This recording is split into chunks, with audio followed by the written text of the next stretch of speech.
Hello, welcome back to Neha food stories. ഇന്ന് നമുക്ക് വളരെ എളുപ്പത്തിൽ ഉണ്ടാക്കാൻ പറ്റുന്ന ഒരു അടിപൊളി സ്വീറ്റ് സ്നാക്ക് ഉണ്ടാക്കിയാലോ? നമ്മുടെ കുട്ടികൾക്ക് വൈകിട്ട് 4 മണിക്ക് ചായയുടെയൊക്കെ കൂടെ കഴിക്കാൻ പറ്റിയ നല്ലൊരു ഹെൽത്തി സ്നാക്കാണ് കേട്ടോ അത്. ക്യാരറ്റും മുട്ടയും തേങ്ങയും ഒക്കെ ചേർത്തിട്ടാണ് ഞാനിപ്പോൾ ഇതിവിടെ ഉണ്ടാക്കിയിട്ടുള്ളത്. അപ്പോൾ ഇത് ഉണ്ടാക്കാൻ വേണ്ടിയിട്ട് ഇതുപോലെ 4 ക്യാരറ്റാണ് ഞാൻ എടുത്തിട്ടുള്ളത്. അപ്പോൾ ഇത് നല്ല പോലെ ഒന്ന് ഗ്രേറ്റ് ചെയ്തെടുക്കണം കേട്ടോ. അപ്പോൾ ആദ്യം തന്നെ നമുക്കൊരു പാനിലേക്ക് 1 ടേബിൾ സ്പൂൺ നെയ്യ് ചേർക്കാം. ഇനിയിപ്പോൾ നെയ്യിന് പകരം വേണമെന്നുണ്ടെങ്കിൽ വെളിച്ചെണ്ണയും ചേർക്കാം കേട്ടോ. പിന്നെ നമ്മൾ ഗ്രേറ്റ് ചെയ്ത് വെച്ചിട്ടുള്ള ക്യാരറ്റ് ഇതിലേക്ക് ഇട്ടിട്ട് നല്ല പോലെ ഒന്ന് വഴറ്റിയെടുക്കണം. ഈ ക്യാരറ്റിൽ കുറച്ച് വെള്ളത്തിൻ്റെ അംശമൊക്കെ ഉണ്ടാവും, അപ്പോൾ അതൊക്കെ ഒന്ന് മാറാൻ വേണ്ടിയിട്ടാണ് നമ്മളൊന്ന് വഴറ്റിയെടുക്കുന്നത്. ഇനി ഇതിലേക്ക് 1/4 കപ്പ് തേങ്ങ ചിരവിയതും കൂടെ ചേർക്കുന്നുണ്ട്. ഒരു ചെറിയ അരമുറി തേങ്ങ ചിരവിയതാണ് കേട്ടോ ഞാൻ എടുത്തിട്ടുള്ളത്. ഇനി നമ്മൾ ലോ ഫ്ലെയിമിലിട്ടൊരു 3 മിനിറ്റ് ഇതൊന്ന് വഴറ്റിയെടുത്താൽ മതി. അപ്പോൾ ഇതിപ്പോൾ ഞാനിവിടെ നല്ലപോലെ വഴറ്റിയെടുത്തിട്ടുണ്ട്. ഇനി നമ്മളിത് തണുക്കാൻ വേണ്ടിയിട്ട് മാറ്റി വെക്കണം. പിന്നെ നമുക്ക് അടുത്തതായിട്ട് വേണ്ടത് 2 മുട്ടയാണ് കേട്ടോ. അപ്പോൾ 2 മുട്ടയും പൊട്ടിച്ചിട്ട് നമുക്കൊരു ബൗളിലേക്ക് ഒഴിച്ചു കൊടുക്കാം.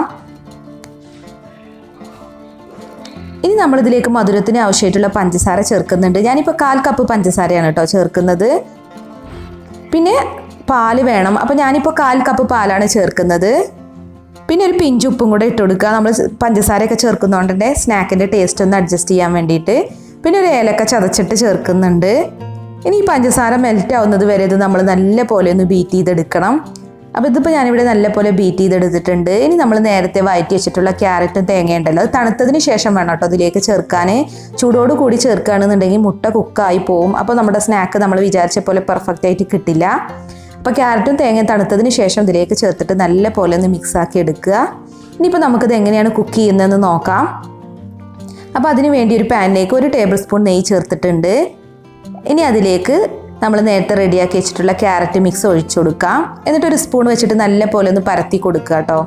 പിന്നെ നമ്മൾ ഏറ്റവും കുറഞ്ഞ തീയിലിട്ട് വേണം അത് കുക്ക് ചെയ്യാൻ. ഒരു 10 മിനിറ്റ് അടച്ച് വെച്ചിട്ട് വേവിച്ചാൽ മതി. ഇനിയിപ്പോൾ നിങ്ങൾക്ക് അടി പിടിക്കുന്നൊക്കെ ഉള്ളൊരു പേടി ഉണ്ടെന്നുണ്ടെങ്കിൽ ഒരു തട്ട് വെച്ചിട്ട് അതിൻ്റെ മേലെ അത് വേവിച്ചെടുത്താൽ മതി കേട്ടോ. അങ്ങനെയാണെന്നുണ്ടെങ്കിലും ഒരു 10-15 മിനിറ്റ് ഒക്കെ കുക്ക് ചെയ്താൽ മതി. അപ്പോൾ ഞാനിപ്പോൾ 8 മിനിറ്റിന് ശേഷമാണ് ഇപ്പോൾ ഇത് തുറന്ന് നോക്കുന്നത്. ഇത് കുക്കായി വന്നിട്ടുണ്ട്. അപ്പോൾ മുട്ട ആയതുകൊണ്ട് തന്നെ പെട്ടെന്ന് കുക്കാവും കേട്ടോ. അപ്പോൾ നമുക്കിനി ഇതൊരു സെർവിങ് പ്ലേറ്റിലേക്ക് മാറ്റാം.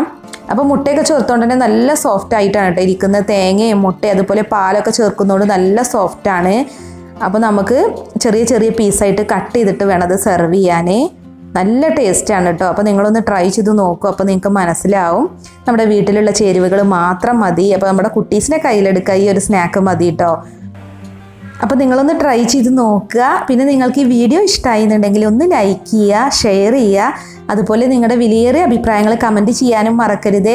പിന്നെ നിങ്ങൾ ഈ വീഡിയോ യൂട്യൂബിലാണ് കാണുന്നതെങ്കിൽ നമ്മുടെ ചാനൽ സബ്സ്ക്രൈബ് ചെയ്യാത്തവരുണ്ടെങ്കിൽ ഒന്ന് സബ്സ്ക്രൈബ് ചെയ്ത് സപ്പോർട്ട് ചെയ്യുക. ഇനിയിപ്പോൾ ഈ വീഡിയോ നിങ്ങൾ ഫേസ്ബുക്ക് പേജിലാണ് കാണുന്നതെങ്കിൽ നമ്മുടെ പേജ് ഫോളോ ചെയ്യാത്തവരുണ്ടെങ്കിൽ ഒന്ന് ഫോളോ ചെയ്ത് സപ്പോർട്ട് ചെയ്യണേ. അപ്പോൾ ഇതുപോലുള്ള നല്ല അടിപൊളി വെറൈറ്റി റെസിപ്പികളുമായി നമുക്ക് വീണ്ടും കാണാം. Thank you.